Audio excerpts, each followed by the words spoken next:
Más que hablar del lugar, un lugar concreto, un lugar que va a ser epicentro de misterios clásicos. Hace mucho tiempo que no hablamos de casas con sucesos extraordinarios, de supuestos sucesos extraordinarios. Hace mucho que no hablamos de uno de esos sitios donde nuestros reporteros suelen estar y suelen hablar desde allí. Hoy va a ser distinto. Hoy, como digo, es una mesa de redacción. Fue tal el revuelo nacional que provocó el suceso o sucesos misteriosos dentro de ese inmueble que se dividieron posturas recalcitrantes, unas a favor y otras en contra. Han pasado casi 15 años, parece mentira, han pasado casi 15 años, pero todavía en torno a ese sitio y sus misterios hay mucho debate. Y esta noche queremos principalmente sacar conclusiones, acercarnos, si es posible, a la verdad, aunque está difícil, y que participéis. 7640. Quizá muchos de vosotros vivisteis estos fenómenos, quizá muchos de vosotros tenéis vuestra propia opinión. Por cierto, aquí estamos todos. Katia Rocha, Carmen Porter, Carlos Barroso y vuestro amigo Iker Jiménez. La otra realidad. Milenio 3. En la SER.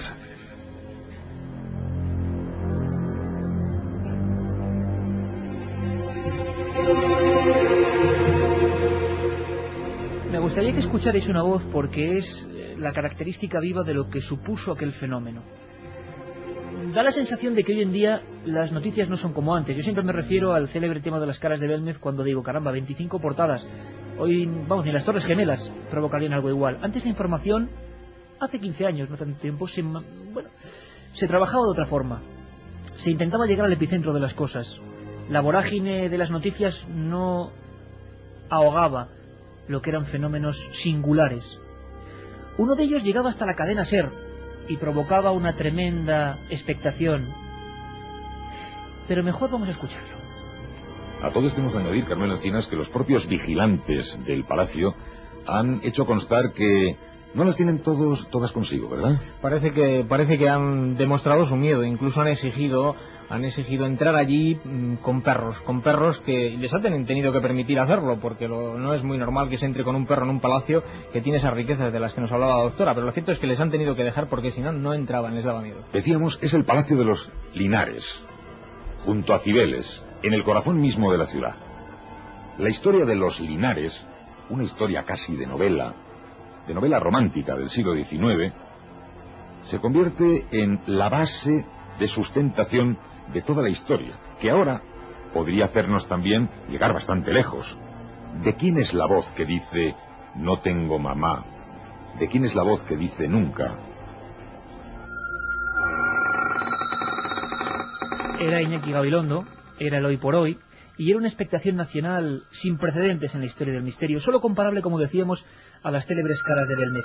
¿Os acordáis del Palacio de Linares? ¿Os acordáis de lo que se dijo, de lo que se escuchó, de lo que se especuló? ¿Os acordáis de investigadores, de videntes? ¿Os acordáis de magnetofones? ¿Os acordáis de péndulos? ¿Os acordáis de túnicas? ¿Os acordáis de sombras de fraude? ¿De qué os acordáis? Yo vivo en Madrid, cerca del Palacio, y cada vez que paso por allí oigo voces. Bueno, claro, imagino también que la sugestión, la historia... Bueno, yo no estoy diciendo nada, por supuesto, pero es que la historia de ese lugar es que tiene tela. Bueno, es más, tiene tanta tela, Carmen, que si te parece escuchamos, y esta es una grabación histórica, año 90, el día que sale esa noticia, Isaías Lafuente y los compañeros de Hoy por Hoy, Noticia Nacional, se documentan rápidamente en la historia para saber por qué en ese lugar y en otro. Claro, un lugar... 3.063 metros el solar, comprado por Mateo Murga, y que tiene su historia, su tremenda historia. Lo escuchamos, era aquella mañana del suceso.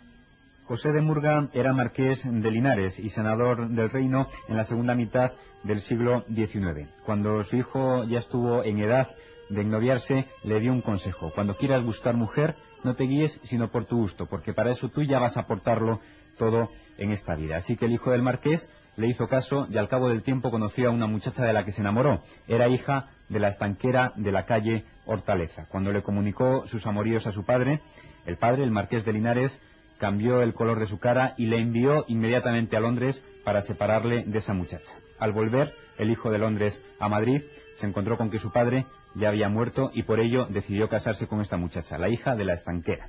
¿Qué es lo que pasó? Que después, al cabo del tiempo, y una vez ya casado con esta muchacha, revisando los papeles de su padre, encontró una carta que nunca le envió a Londres, en la que decía: te habrá sorprendido, querido hijo, mi reacción después de haberte dicho tantas veces lo contrario a la concesión de tu amor por la hija de la estanquera. Pero es que esa muchacha es tu hermana. La historia de un incesto que incubó, como decíamos, tantos comentarios, tantos rumores y tantas leyendas. La historia de la casa, rodeada ya, como digo, de estas brumas de leyenda alrededor del incesto. Y la historia de unas voces, o la historia de la casa tiene fantasmas, que tiene también larga solera. La otra realidad. Milenio 3. En la SER.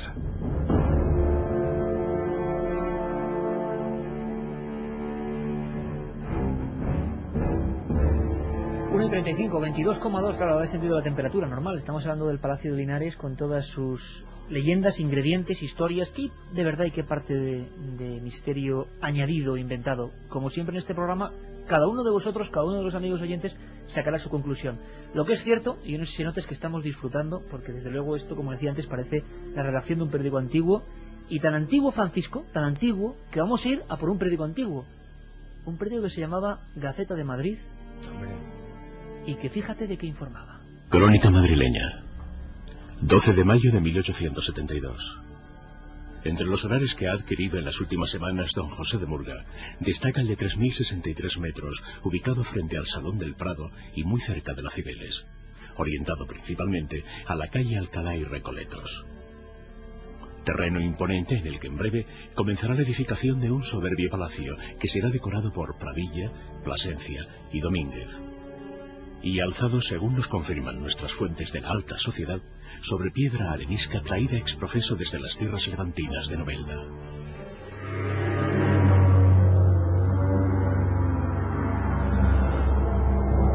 Pues como veis, la propia construcción del palacio, el propio levantamiento del palacio, que motivó sus habladurías en los primeros periódicos de esa época en Madrid. ¿Por qué? Pues porque era un acontecimiento social tremendo, era una inversión muy grande, y con los nombres que decían esta crónica son los más importantes de los decoradores de esa época en Madrid. Es decir, que se gastaron una auténtica millonada de la época para adecuar ese lugar, que luego, y prefiero no meterme en camisa de 11 varas, pero luego, por lo que hemos visto, y lo cuenta por ejemplo Ángel del Río en su magnífico libro también Duendes y Casas Encantadas de Madrid, el buen amigo Ángel del Río, decía que pasó de mano en mano algunas empresas muy importantes, que tampoco vamos a decirles ahora, pero muy importantes, que compraron el edificio y ni siquiera quisieron utilizarlo. No sé por qué motivos, pero eso generó una leyenda importante. Una leyenda, Francisco, que además tiene más condimentos en toda esta historia, ¿no? El palacio tiene unos cimientos muy legendarios, ¿eh? Hay detalles, por ejemplo, hay detalles que además sirven para intentar explicar qué hay de insólito en todo lo que rodea el Palacio de Linares. Por ejemplo,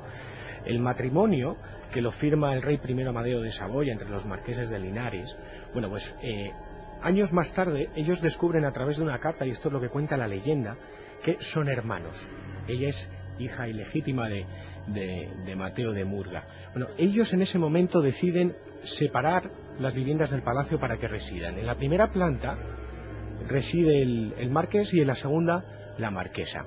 No solamente eso, sino que ellos habían adoptado a una niña que se llamaba Raimunda. Pero atentos al dato. ¿La famosa Raimunda? No, ese es el enigma.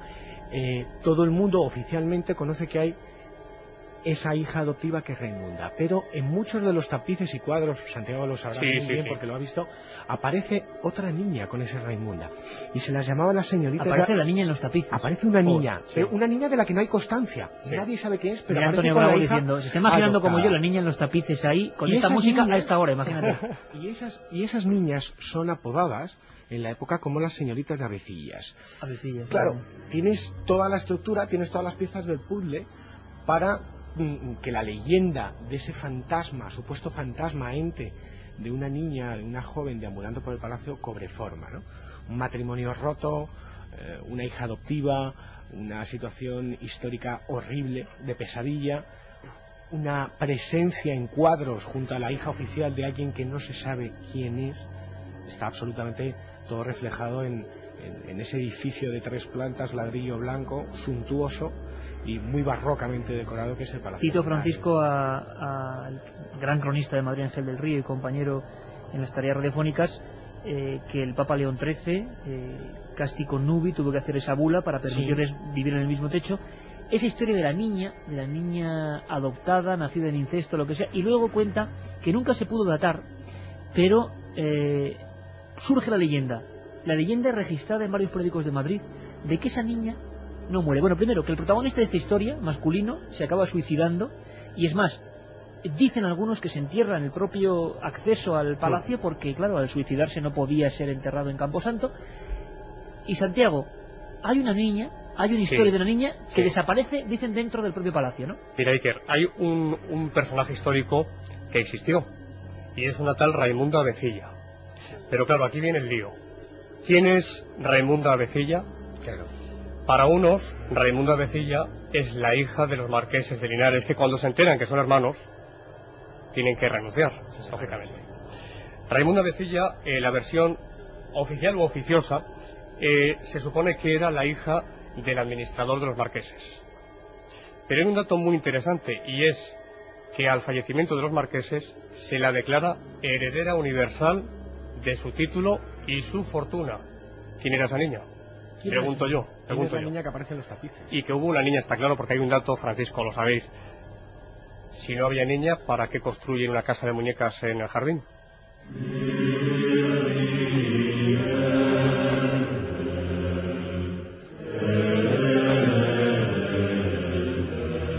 Hoy estamos haciendo, me da la impresión de que estamos viajando un poco a casi el mundo en el buen sentido, de aquel periodismo casi folletinesco de una historia romántica, pero es que los datos están ahí. Es más, se habló también en su día, y yo no sé si los oyentes podrán aportarnos más ideas, pero se habló de una niña emparedada. ¿De dónde surge toda esta historia, Santiago?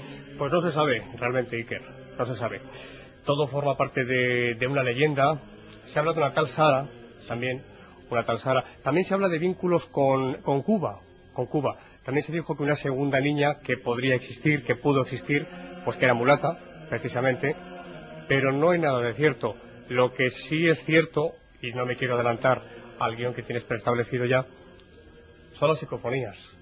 Los contenidos de esas voces son voces en general, infantiles las que grabamos allí, lamentos de niños, voces infantiles. ¿Por qué? Yo lo dejo ahí en el aire, Iker. En cuanto a los restos y de los que hacías referencia, quizás todo venga... Es que el Palacio Linares es una leyenda, se ha escrito ríos de tinta. Una bola de nieve que se ha ido demasiado... ha ido más. Quizás venga, seguramente venga, por los análisis radiestésicos que hizo el padre Pilón, en los que él manejaba unas hipótesis porque le hacía una serie de referencias extrañas en luego la capilla, ¿no? Entonces él decía que el Palacio Linares, para hacer un estudio radiestésico es complicado porque Madrid está, lo subterráneo está todo lleno de agua.